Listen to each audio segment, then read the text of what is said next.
Hey guys, it's Edwin here, and today I'll be talking about why are you afraid of setting boundaries. In fact, yesterday I was talking to a client I'm working with, and then I was telling her that, hey, what's stopping you from setting boundaries with your friend?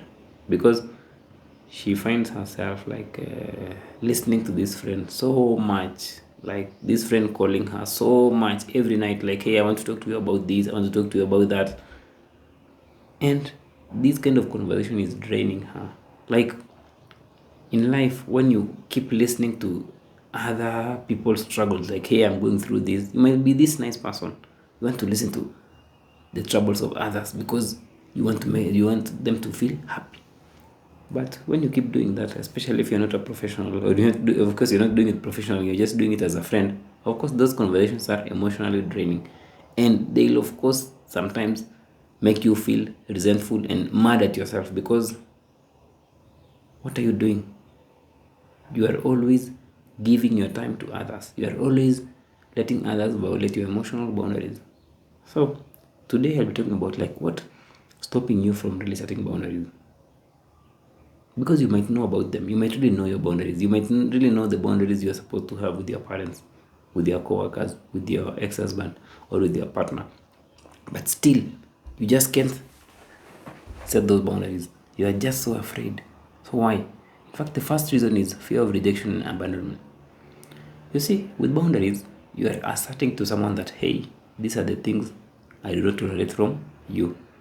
So that other person may not take that lightly. And they might start distancing yourself from you. They might label you as selfish, like you might even, that friendship might even end because that person might feel that they are not getting what they were getting from you before. Let's say, for example, you have this mom who's always asking you for money or something, and then you start telling her that, hey, mom, don't ever ask me for money unless it's just the end of the month, or I'll be sending you this amount of money for your own needs, but anything aside from that, I will not send it to you. So your mom may start distancing yourself from you because she feels threatened. Like your mom feels that they have to take the responsibility of their own lives. And when you talk to people about taking their own personal responsibility, of course they'll start shying away from you because you are calling out their bullshit. Like you're calling out their irresponsibility. And no one likes when their responsibility is being called out. So if you set these boundaries, you might get to the point where people are just distancing yourself from you. Yes, you understand your worth, you understand your well-being, but people start pulling away from you. And when people start pulling away from you, of course you might feel lonely, you might feel isolated, and that's why you are afraid of setting boundaries, because you don't want people to pull away from you. You want to be part of the community. The second reason is fear of conflict or confrontation. Actually, boundaries is all about you asserting your needs, asserting your preferences. So when you assert your preferences, it may not, or it mostly doesn't go well with the people around you. Let's say if you are asserting your preferences to your husband or your wife. So what happens is your wife and husband may not like what you are telling them. It may lead to this friction of like, why do you want to do that? You don't love me anymore because you want your personal space or this and that. So there'll just be this confrontation and conflict between you and them. And because you want to just maintain peace in the household, you want to everything to just lay still. Even if people are using you, you'll feel that it's better to just not set those boundaries and just shy away from even taking care of your own needs because you're afraid of confrontation, because you don't even know what the result of this conflict. Maybe this conflict between you and your husband will win the end of the relationship because you're prioritizing yourself. So you'll choose to just shy away, lock the door, and forget about those boundaries. The other reason is low self-worth or low self-esteem. So when you really don't believe about yourself, when you really don't believe that you deserve better in life, or when you don't believe that you deserve your own self-respect, or when you don't believe that like your voice, you can assert your voice, it will really be hard to set boundaries, because something about boundaries is you can have them, but it doesn't matter if you have them. What matters is asserting them. What matters is telling that person, telling your father, your mother, or just anyone around you that, hey, these are my boundaries and do not cross these boundaries. They define who I am, and the moment you cross these boundaries, I cut you off in my life. So when you have low self-worth and you have those, and you deeply feel that you are unworthy of even having boundaries, you'll really find it hard to set those boundaries. You'll read about them, even write them down, but you will not assert them, because you will feel that your voice or your opinions do not matter because of your low self-esteem.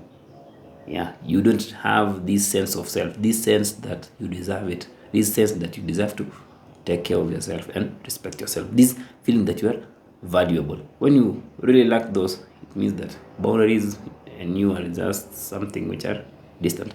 The other reason is, of course, fear of hurting others. This mostly applies to people pleasers. Like, if you really feel that you have to make everyone happy in life, like, as long as everyone is happy, I'm happy.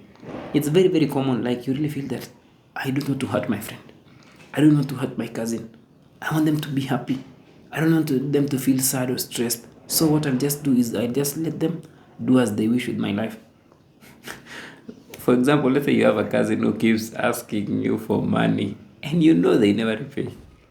Like every month they just call you, hey, can you lend me like $10, $20, or 1,000 shillings, whatever.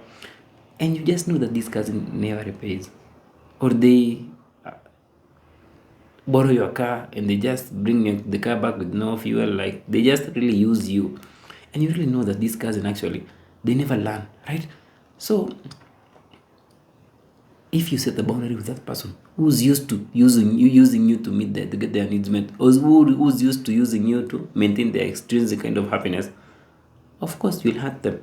Of course that person will feel rejected. That person might cry like, hey, now my cousins do not love me and I'm so stressed, I'm in a financial situation, no one wants to help me. But you don't want to help them because of the past, because you are maintaining your boundaries. So because you are afraid of hurting others, you'll say like, hey, I don't know, I'm just a good person. Even maybe the Bible tells me I have to really treat others very, very well. But in the process, you are hurting yourself. So that will really be hard for you to set those boundaries. Yeah. The last reason is, of course, you're carrying some baggage from the past, or you have unhealed trauma. So the thing is, when you have experienced any form of trauma, it's like the beginning of your first boundary violation. It's like your boundaries were violated to the point that you don't even understand them anymore. Because the people close to you, your caregivers, the adults in your life, like, crossed the boundary in your life. Like, they might have sexually abused you, called you names, like physically abused you. So when someone does those atrocious things to you, someone you trust, you'll really feel that you don't really matter, or your life is not even worthy, or you're not worthy of taking care of yourself. And when you really feel that you're not worthy of taking care of yourself, you will not have any boundaries, because you just feel that even if you have those boundaries, they'll be violated. So what's the point of having them? Because they were violated in the past by the people you trusted. So you now equate having boundaries with feeling betrayed, or having boundaries with feeling unloved. So you'll really not have any kind of boundaries. Yeah. So hope you found that informative, guys. And as I've said, I'll be coming up with a course on boundaries for you to really understand more about this, because it's really, really important. It's something which it can be so easy to understand, but it can also be something which can reduce the stress levels in your life by 80 to 90% by just understanding the things you're not supposed to tolerate from others, and the things you're not supposed to tolerate from yourself. Yes, these fears are there, but it doesn't mean that you don't have the capacity to set them. No, you have the capacity to do it, even if it's starting with those simple steps, those small steps, like the boundaries, let's say with your mechanic or your boss, those people who you really feel that maybe they don't have much impact in your life. So even if you have those fears, something about boundaries it's necessary, and it will really improve the quality of your life. Until next time, guys, have a wonderful day, and feel free to share, subscribe, and comment.